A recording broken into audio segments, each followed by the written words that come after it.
Hello, I'm Dale Meyer. This is Semcast. Joining us today for a continued discussion about God's creation is Dr. Charles Arendt.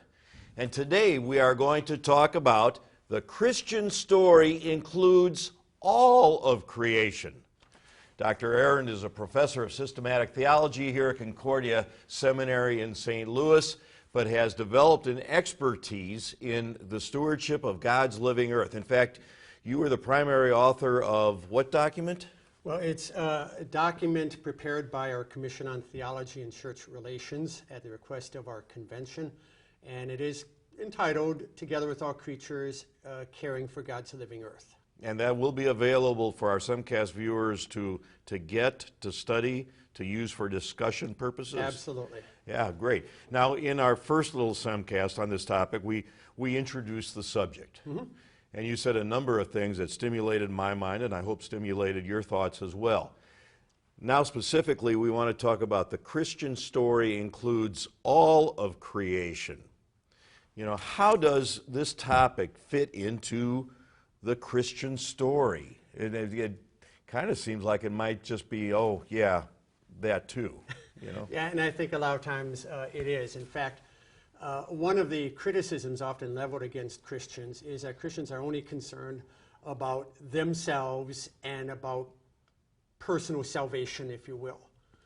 And once they know that they are saved, then they don't really care much about what goes around them or about taking care of the earth. Now, this is kind of like me and Jesus. Me and Jesus, yeah. Now, that may be an unfair criticism, but that perception does exist.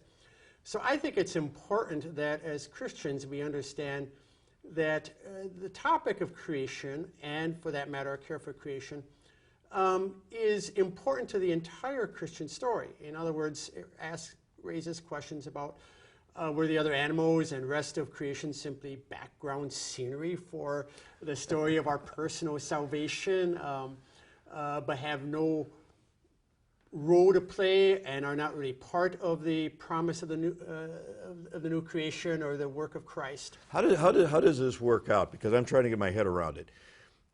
For example, in 1 Corinthians 15, Paul says, I handed to you what is of first importance, and it's Jesus things. Right. Okay? That is an epitome, a little summary of the essential gospel. Mm-hmm. Okay, now how does that fit into the whole creation, or how does creation fit into that? You see what I'm saying? How have we normally approached it? My personal salvation, and then how does that fit into the whole wider creation story? Okay, I think a lot of times the way we have approached it is to tell the story something like this, and I'm going to caricature it, perhaps in a little bit of an unfair way, but it might go something like this: that in the beginning God created heaven and earth, and He made human beings as the crown of His creation. Human beings sinned and fell. God punished them. Then God sent Jesus to save His human beings so that by believing in Him, when they die, they go to be with Jesus in heaven forever. Okay, and you're not taking any exception to that. That's fine. Absolutely not. That's certainly... I just didn't want to get any mail. Don't write us yet. No, that's certainly the storyline. But I'd like to say there's also more to it, that it's also more comprehensive, and your allusion of 1 Corinthians 15 is very helpful. The culmination of the story is not only that when we die we be with Jesus in heaven, but that Jesus is coming again to raise up our bodies on the last day, transform them, and renew His entire creation. So that suggests that the entire creation is involved in the Christian story. Is there a biblical basis for what you just said? Which part? That the whole creation is involved in the Christian story, yeah. Fair enough. Well, first of all, you think of that God created not just human beings. He created the entire creation, the entire earth, for that matter, the entire universe. When Adam and Eve fell, God cursed not only Adam and Eve, but the ground. In other words, all of creation suffered with them. When God gives His promise, the covenant of the new creation, Noah, He makes the promise not only to Noah and his family, but with every living creature that flies, moves on the ground, and so forth. And then that vision or that promise of sort of a new creation is renewed any number of times.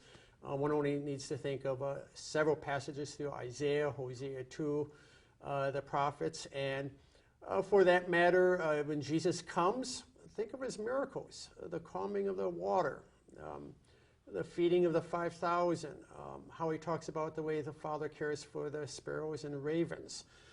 Seems much more comprehensive. And then you have the new heaven and the new earth pictured for us in Revelation. You said in a chapel sermon that God always deals with us through matter. It's something that's yes, not an exact quote, right. but is that germane to what you're saying now? Yeah, I think it is. In other words, God created us as physical creatures, put us into a physical world. He blessed us through his physical earth. When it came to punishing his human creatures for their sin, he does it through the earth. The earth is made to do something it was not created to do. You know, so whether it's bringing up thorns and thistles or floods or diseases. When he comes to reclaim his creation, he does it through the physical body of Jesus. And I think there, with the resurrection of Jesus, we even have a bit of a paradigm for what will happen. It's the same body that Jesus had before he died that is raised up, but transformed and glorified. The same thing will happen to our bodies. And I suspect that paradigm applies to the entire creation. We are raised up as physical bodies to live in a physical new creation, not simply floating around on clouds wearing white togas. I'm glad you got Or the robes. the Roman reference in there. So it's kind of like the fall into God created everything good, and the fall into sin corrupted nature, and that comes down to a focal point in the death of Jesus for corrupted humanity Right. and the whole corrupted creation. And then, is this true in the resurrection? We start the unfolding toward the new heavens, the new earth, the restored creation. Yes, in fact, I like the way you put it, because I think there's a nice, oh goodness, I don't know if I want to use the word chiasm or not, but when you think about the sequence of creation, first God creates the earth, carves out spaces, fills them with his creatures, then he creates his human creatures to take care of it all. His human creatures fell into sin. And when they fell into sin, all of creation was ruined.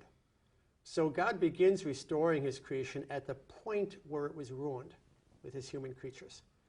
So Jesus becomes a human creature to reclaim us, to renew us, to make us new creatures. And the church in some ways embodies the new human race, for lack of a better word. And we now then become the vanguard of the new creation. I mean, that's actually the sequence Paul talks about in Romans 8. All creation is waiting in eager longing for the revelation of the sons of God, because then creation will be released from its bondage. And what I like about this, it puts the entire focus on Jesus Christ. Absolutely. His life, his death, his resurrection. This is stimulating. And now a logical follow-up from what you asked, what you've told us, is to ask the question, what does this mean for us caring for creation among all the fellow creatures that God has made? How do we care for creation? I'm going to explore that with Dr. Arendt the next time on Semcast. Please be sure to join us. And in the meantime, check out all the great resources Concordia Seminary has. Go to our website. And I hope you'll be back for caring for God's creation amidst all the creatures that he has made. Thanks. See you next time.